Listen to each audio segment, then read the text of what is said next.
Hi hello family, ಎಲ್ಲರಿಗೂ ಅಮ್ಮಾಸ್ ಕೈರುಚಿ ಚಾನಲ್ಗೆ ಸ್ವಾಗತ. ಇವತ್ತಿನ ವಿಡಿಯೋನಲ್ಲಿ ತುಂಬ ಡಿಫ್ರೆಂಟಾಗಿ ತುಂಬ ರುಚಿಯಾಗಿ ಆಗುವಂಥ ಒಂದು ಸಾಂಬಾರ್ ರೆಸಿಪಿನ ಮಾಡಿ ತೋರಿಸ್ತಾ ಇದ್ದೀವಿ.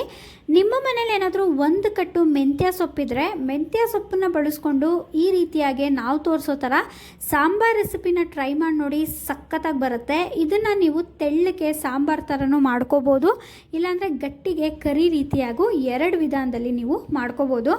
ತಿನ್ನೋದಕ್ಕೆ ರುಚಿ ಸಖತ್ತಾಗಿರುತ್ತೆ ಅಂತಲೇ ಹೇಳ್ತೀನಿ. ಚಪಾತಿಗೆ, ದೋಸೆಗೆ, ಅನ್ನಕ್ಕೆ, ಮುದ್ದೆಗೆ ಎಲ್ಲ ಸೂಪರಾಗಿರುವಂಥ ಕಾಂಬಿನೇಷನ್ ಮಾಡ್ಕೊಳ್ಳೋದು ಕೂಡ ತುಂಬ ಸುಲಭವಾಗಿ ಮಾಡ್ಕೋಬೋದು.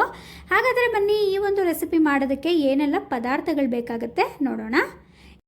ಒಂದು ಕಟ್ಟಷ್ಟು ಮೆಂತ್ಯ ಸೊಪ್ಪನ್ನು ಕ್ಲೀನಾಗಿ ತೊಳೆದು ಕಟ್ ಮಾಡಿ ಇಟ್ಕೊಂಡಿದ್ದೀವಿ. ಹಾಗೆ ಒಂದು ಕಾಲು ಬಟ್ಲಷ್ಟು ಹೆಸರು ಬೇಳೆ, ಹಾಗೆ ಒಂದು ಕಾಲು ಬಟ್ಲಷ್ಟು ಮೈಸೂರು ಬೇಳೆನ ತೊಗೊಂಡಿದ್ದೀವಿ. ಒಂದು 3-4 ಟೊಮ್ಯಾಟೊನ ತೊಗೊಂಡಿದ್ದೀವಿ. ಹಾಗೆ ಇಲ್ಲಿ ಸ್ವಲ್ಪ ತೆಂಗಿನಕಾಯಿನ ತೊಗೊಂಡಿದ್ದೀವಿ. ಹಾಗೆ ಬೆಳ್ಳುಳ್ಳಿ ಮತ್ತು ಒಂದು 7-8 ಒಣಮೆಣಸಿನ್ಕಾಯಿನ ತೊಗೊಂಡಿದ್ದೀವಿ. ಹಾಗೆ ಒಂದು ಅರ್ಧ ಟೇಬಲ್ ಸ್ಪೂನಷ್ಟು ಜೀರಿಗೆ. ಒಗ್ಗರಣೆಗೆ ನಾವಿಲ್ಲಿ ಒಂದು ಅರ್ಧ ಹೋಳಷ್ಟು ಈರುಳ್ಳಿ ಕಟ್ ಮಾಡಿದ್ದೀವಿ. ಹಾಗೆ ಸ್ವಲ್ಪ ಬೆಳ್ಳುಳ್ಳಿನೂ ಕೂಡ ಚಾಪ್ ಮಾಡಿಟ್ಟಿದ್ದೀವಿ. ಸ್ವಲ್ಪ ಕೊತ್ತಂಬರಿ ಸೊಪ್ಪು, ಹಾಗೆ ಕರಿಬೇವಿನ ಸೊಪ್ಪು, ಒಂದು 2-3 ಬ್ಯಾಡಗೆ ಮೆಣಸಿನ್ಕಾಯಿ, ಸಾಸಿವೆ ಹಾಗೂ ಜೀರಿಗೆ, ಒಂದು 1/4 ಟೇಬಲ್ ಸ್ಪೂನಷ್ಟು ತೊಗೊಂಡಿದ್ದೀವಿ. ರುಚಿಗೆ ತಕ್ಕಷ್ಟು ಉಪ್ಪು ಮತ್ತು ಇಲ್ಲಿ ಮಾಡೋದಕ್ಕೆ ಎಣ್ಣೆನ ಬಳಸ್ಕೊಂಡಿದ್ದೀವಿ. ಈಗ ಹೇಗೆ ಮಾಡೋದು ಅಂತ ನೋಡೋಣ. ಮೊದಲನೇದಾಗಿ ನಾವಿಲ್ಲಿ ಒಂದು ಕುಕ್ಕರ್ಗೆ 2 ಚಮಚಷ್ಟು ನೀರನ್ನು ಹಾಕೋತಾ ಇದ್ದೀವಿ.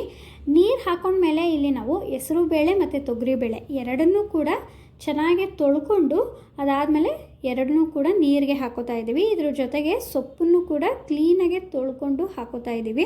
ಸೊಪ್ಪನ್ನು ಆದಷ್ಟು ಚೆನ್ನಾಗೇ ವಾಶ್ ಮಾಡ್ಕೊಳ್ಳಿ, ಯಾಕೆಂದರೆ ಅದರಲ್ಲಿ ಏನಾದರೂ ಮಣ್ಣು ಹುಳಗಳಿದ್ರೆ ಚೆನ್ನಾಗಿರಲ್ಲ. ಆದ್ದರಿಂದ ಕ್ಲೀನಾಗೆ ತೊಳೆದು ಹಾಕ್ಕೊಳ್ಳಿ. ಇಷ್ಟನ್ನು ಕೂಡ ಹಾಕಿದ್ಮೇಲೆ ಇದ್ರ ಜೊತೆಗೆ ನಾವು ಟೊಮ್ಯಾಟೊನೂ ಕೂಡ ಹಾಕೋತಾ ಇದ್ದೀವಿ. ಈ ಒಂದು ಸಾಂಬಾರ್ ರೆಸಿಪಿಗೆ ಟೊಮ್ಯಾಟೊನ ನಾವು ಒಂದು ಸ್ವಲ್ಪ ಜಾಸ್ತಿನೇ ಹಾಕೋಬೇಕು, ರುಚಿ ತುಂಬ ಚೆನ್ನಾಗಿರುತ್ತೆ. ಆದ್ದರಿಂದ ಒಂದು 3-4 ಟೊಮ್ಯಾಟೊನ ನಾವಿಲ್ಲಿ ಹಾಕ್ಕೊಂಡಿದ್ದೀವಿ. ಹಾಗೆ ಒಂದು ಸ್ವಲ್ಪ ರುಚಿಗೆ ತಕ್ಕಷ್ಟು ಉಪ್ಪನ್ನು ಕೂಡ ಹಾಕಿ ಬೆಳ್ಳುಳ್ಳಿನ ಹಾಕ್ಕೊಂಡು ಒಂದು 4-5 ಅಸಲು ಇಲ್ಲಿ ನಾವು ಕುಕ್ಕರ್ನ ಕೂಗಿಸ್ಕೊತಾ ಇದ್ದೀವಿ. ಒಂದು 2 ವಿಷಲ್ಲು ಕೂಗಿಸ್ಕೋಬೇಕಾಗತ್ತೆ. ಅಷ್ಟರಲ್ಲಿ ನಾವಿಲ್ಲಿ ಮಸಾಲೆನ ರೆಡಿ ಮಾಡ್ಕೊಳ್ಳೋಣ. ಮಸಾಲೆಗೆ ನಾವಿಲ್ಲಿ ಒಂದು ಮಿಕ್ಸಿ ಜಾರ್ಗೆ ತೆಂಗಿನಕಾಯಿ, ಹಾಗೆ ಬೆಳ್ಳುಳ್ಳಿ, ಒಣಮೆಣಸಿನ್ಕಾಯಿ ಮತ್ತು ಸ್ವಲ್ಪ ಜೀರಿಗೆನ ಹಾಕಿ ಸ್ವಲ್ಪ ನೀರನ್ನು ಕೂಡ ಹಾಕ್ಕೊಂಡು ಈ ರೀತಿಯಾಗಿ ಸ್ವಲ್ಪ ಗಟ್ಟಿಯಾಗಿ ನುಣ್ಣಗೆ ಪೇಸ್ಟ್ ಮಾಡ್ಕೋಬೇಕು. ಈಗ ಮಸಾಲೆ ರೆಡಿ ಆಗಿದೆ. ಆಗಲೇ ನಾವು ಕುಕ್ಕರ್ ಇಟ್ಟಿದ್ದು ಕೂಡ 2 ವಿಷಲ್ ಬಂದಿದೆ. ಈಗ ಓಪನ್ ಮಾಡ್ತಾ ಇದ್ದೀವಿ. ನೋಡಿ, ನಾವು ಹಾಕಿರುವಂಥ ಟೊಮ್ಯಾಟೊ, ಸೊಪ್ಪು ಹಾಗೆ ಎಲ್ಲ ಕೂಡ ತುಂಬ ಚೆನ್ನಾಗಿ ಬೆಂದಿದೆ. ಇದರಲ್ಲಿರುವಂಥ ನೀರನ್ನು ನಾವು ಸಪ್ರೇಟಾಗಿ ಬಸ್ಕೋಬೇಕು.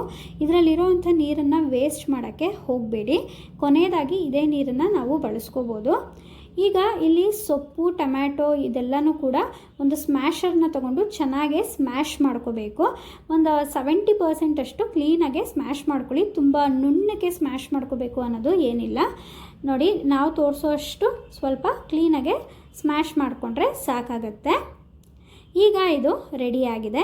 ಈಗ ನಾವಿಲ್ಲಿ ಒಗ್ಗರಣೆಗೆ ಒಂದು ಪಾತ್ರೆಗೆ ಎಣ್ಣೆನ ಹಾಕೋತಾ ಇದ್ದೀವಿ. ಒಂದು 4-5 ಟೇಬಲ್ ಸ್ಪೂನಷ್ಟು ಎಣ್ಣೆನ ಹಾಕ್ಕೊಳ್ಳೋಣ. ಎಣ್ಣೆ ಸ್ವಲ್ಪ ಬಿಸಿ ಆದಮೇಲೆ ಇಲ್ಲಿ ಒಗ್ಗರಣೆಗೆ ಸ್ವಲ್ಪ ಸಾಸಿವೆ ಹಾಗೆ ಜೀರಿಗೆನೂ ಕೂಡ ಹಾಕೋತಾ ಇದ್ದೀವಿ. ಇದ್ರ ಜೊತೆಗೆ ಸ್ವಲ್ಪ ಬೆಳ್ಳುಳ್ಳಿನ ನೀವು ಚಿಕ್ಕದಾಗೆ ಚಾಪ್ ಮಾಡಿ ಹಾಕ್ಕೊಳ್ಳಿ, ತುಂಬ ಚೆನ್ನಾಗಿರುತ್ತೆ. ಹಾಗೆ ಇಲ್ಲಿ ನಾವು ಒಗ್ಗರಣೆಗೆ ಬ್ಯಾಡಗೆ ಮೆಣಸಿನ್ಕಾಯಿನ ಹಾಕೋತಾ ಇದ್ದೀವಿ. ಬ್ಯಾಡಗೆ ಮೆಣಸಿನ್ಕಾಯಿ ಮತ್ತು ಕರಿಬೇವಿನ ಸೊಪ್ಪು, ಈರುಳ್ಳಿನ ಹಾಕಿ ಇದನ್ನು ಚೆನ್ನಾಗೆ ಎಣ್ಣೆಯಲ್ಲಿ ಫ್ರೈ ಮಾಡೋಣ. ಬೆಳ್ಳುಳ್ಳಿ ಹಾಗೆ ಈರುಳ್ಳಿ ಸ್ವಲ್ಪ ಕಲರ್ ಚೇಂಜ್ ಆಗೋವರೆಗೂ ಕೂಡ ಸ್ವಲ್ಪ ಹೊತ್ತು ಎಣ್ಣೆಯಲ್ಲಿ ಕ್ಲೀನಾಗೆ ಫ್ರೈ ಮಾಡ್ಕೊಳ್ಳೋಣ. ಇಲ್ಲಿ ನೀವು ಸ್ವಲ್ಪ ಹಿಂಗನ್ನು ಕೂಡ ಬಳಸ್ಕೋಬೋದು, ಘಮ ತುಂಬ ಚೆನ್ನಾಗಿರುತ್ತೆ. ಹಾಗೆ ಡೈಜೆಷನ್ಗೂ ಕೂಡ ತುಂಬ ಒಳ್ಳೆಯದು. ಈಗ ಇದು ಚೆನ್ನಾಗೆ ಫ್ರೈ ಆಗಿದೆ. ಈರುಳ್ಳಿನೂ ಬೆಳ್ಳುಳ್ಳಿನೂ ನೋಡ್ತಾ ಇರ್ಬೋದು ನೀವು.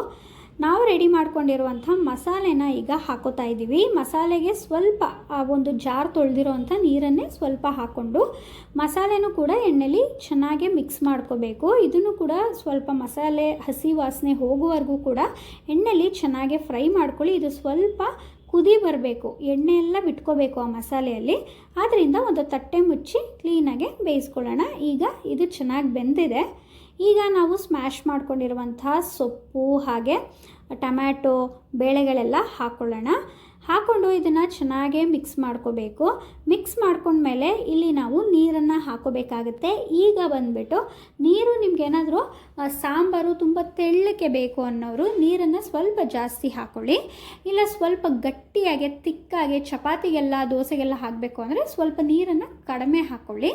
ಆಗಲೇ ನಾವು ಸೊಪ್ಪನ್ನು ಸೋಸಿರುವಂಥ ನೀರಿರುತ್ತಲ್ಲ ಅದೇ ನೀರನ್ನು ಬಳಸ್ಕೊಂಡ್ರೆ ಸಾಕು. ಹೊಸ ನೀರೇನು ಹಾಕೋದು ಬೇಡ.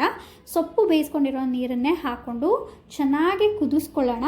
ಸ್ಟವ್ನ ಫುಲ್ಲು ಲೋ ಫ್ಲೇಮ್ನಲ್ಲಿ ಇಟ್ಕೊಂಡು ನೀವು ಒಂದು 5 ನಿಮಿಷ ಚೆನ್ನಾಗಿ ಕುದಿಸ್ಕೋಬೇಕು. ಈ ಒಂದು ಸಾಂಬಾರು ಚೆನ್ನಾಗಿ ಕುದಿದಷ್ಟು ತುಂಬ ಚೆನ್ನಾಗೇ ಬರುತ್ತೆ ಟೇಸ್ಟು. ನೋಡಿ, ಕೊನೆಯದಾಗಿ ಕ್ಲೀನಾಗಿ ಮಿಕ್ಸ್ ಮಾಡಿಕೊಂಡು ಸ್ವಲ್ಪ ಕೊತ್ತಂಬರಿ ಸೊಪ್ಪು ಹಾಕಿ ಸರ್ವ್ ಮಾಡಿದ್ರೆ ಆಯಿತು. ತುಂಬ ರುಚಿಯಾಗಿರುವಂಥ ಒಂದು ಸಾಂಬಾರು ರೆಸಿಪಿ ರೆಡಿಯಾಗೋಗುತ್ತೆ. ಯಾವಾಗಲೂ ಏನು ಸಾಂಬಾರು ಮಾಡೋದಪ್ಪ ಅಂತ ಯೋಚನೆ ಎಲ್ಲ ಹೌಸ್ ವೈಫ್ಗಳಿಗೆ ಇದ್ದೇ ಇರುತ್ತೆ. ಅಂಥವ್ರಿಗೆ ಈ ಒಂದು ಈಸಿಯಾಗಿ ತುಂಬ ರುಚಿಯಾಗಿ ತುಂಬ ವಿಭಿನ್ನ ರುಚಿಯನ್ನೇ ಕೊಡುವಂತಹ ಒಂದು ಸಾಂಬಾರ್ ರೆಸಿಪಿನ ಮಾಡಿ ತೋರಿಸಿದ್ದೀವಿ. ಮೆಂತ್ಯ ಸೊಪ್ಪಿಂದ ಖಂಡಿತವಾಗ್ಲೂ ಈ ಒಂದು ಸಾಂಬಾರ್ ರೆಸಿಪಿನ ಟ್ರೈ ಮಾಡಿ, ಸಖತ್ತಾಗಿರುತ್ತೆ ಟೇಸ್ಟು ಅಂತಲೇ ಹೇಳ್ತೀನಿ. ಈ ಒಂದು ರೆಸಿಪಿ ನಿಮಗೆಲ್ಲರಿಗೂ ಇಷ್ಟ ಆಗಿದೆ ಅಂತ ಭಾವಿಸ್ತೀನಿ. ಇಷ್ಟ ಆಗಿದರೆ ಅಮ್ಮಾಸ್ ಕೈರುಚಿ ಚಾನಲ್ನ ಸಬ್ಸ್ಕ್ರೈಬ್ ಮಾಡ್ಕೊಳ್ಳಿ. ಹಾಗೆ ಲೈಕ್, ಶೇರ್, ಕಮೆಂಟ್ ಮಾಡಿ. ಈ ಒಂದು ವಿಡಿಯೋನ ನಿಮ್ಮ ಫ್ರೆಂಡ್ಸ್ ಆ್ಯಂಡ್ ಫ್ಯಾಮಿಲಿಯೊಂದಿಗೂ ಶೇರ್ ಮಾಡಿ. ನೀವು ಕೂಡ ಟ್ರೈ ಮಾಡಿ ರೆಸಿಪಿ ಹೇಗೆ ಬಂತು ಅಂತ ನಮಗೆ ಕಮೆಂಟ್ ಮೂಲಕ ತಿಳಿಸೋದನ್ನ ಮರಿಬೇಡಿ ಅಂತ ಹೇಳ್ತಾ ಈ ಒಂದು ವಿಡಿಯೋನ ನೀವೆಲ್ಲರೂ ಕೂಡ ಕೊನೆಯವರೆಗೂ ನೋಡಿದ್ದಕ್ಕಾಗಿ ಎಲ್ಲರಿಗೂ ತುಂಬ ಹೃದಯದ ಧನ್ಯವಾದಗಳು.